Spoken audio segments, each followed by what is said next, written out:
Gautam Neurocare, brain stroke, migraine, fits, brain and spine surgeries की best neurosurgeon. ప్రతి మగాడు చక్కని రూపం, మంచి గుణం ఉన్న అమ్మాయినే పెళ్లి చేసుకోవాలని ఆరాటపడతాడు. అందమైన అమ్మాయి కోసం వెతుకుతాడు. అలాంటి వారు దొరికితే చాలా హ్యాపీగా ఫీల్ అవుతాడు. భర్త విలన్ లా ఉన్నా సరే, భార్య అందంగా ఉంటే హీరోలా ఫీల్ అవుతారు. తన భార్య అందంగా ఉండడాన్ని కొందరు గర్వంగా కూడా ఫీల్ అవుతారు. కానీ ఓ భర్త తన భార్య అందంగా ఉందని తట్టుకోలేకపోయాడు. అసూయతో రగిలిపోయాడు.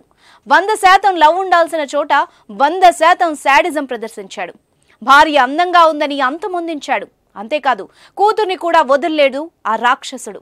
భార్య బిడ్డను ఈ లోకంలో లేకుండా చేసి పోలీసుల నుంచి తప్పించుకునేందుకు ప్లాన్ వేసి అడ్డంగా ఇరుక్కున్నాడు. ఉత్తరప్రదేశ్లో జరిగిన ఈ ఘటన సంచలనం సృష్టిస్తోంది.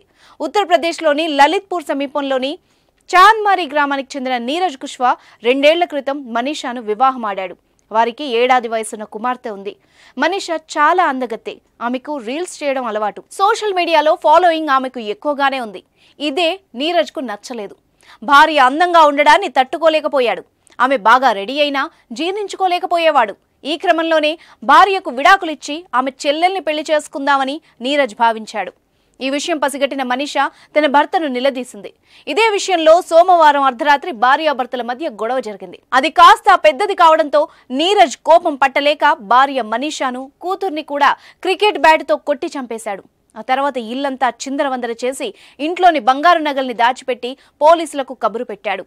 తన ఇంటిపై 6 దుండగులు దాడి చేసి తన భార్యను, కూతుర్ని చంపేసి ఇల్లంతా దోచుకుపోయారని కట్టుకథ వినిపించాడు.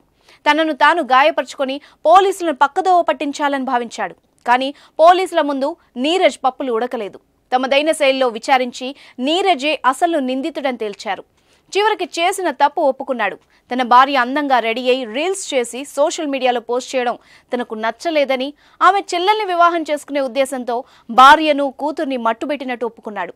పోలీసులు ఇల్లంతా గాలించి నీరజ్ టీవీ వెనక దాచిపెట్టిన బంగారు నగల్ని స్వాధీనం చేసుకున్నారు. దీంతో పోలీసులు నీరజ్ను కటకటాల వెనక్కి పంపారు.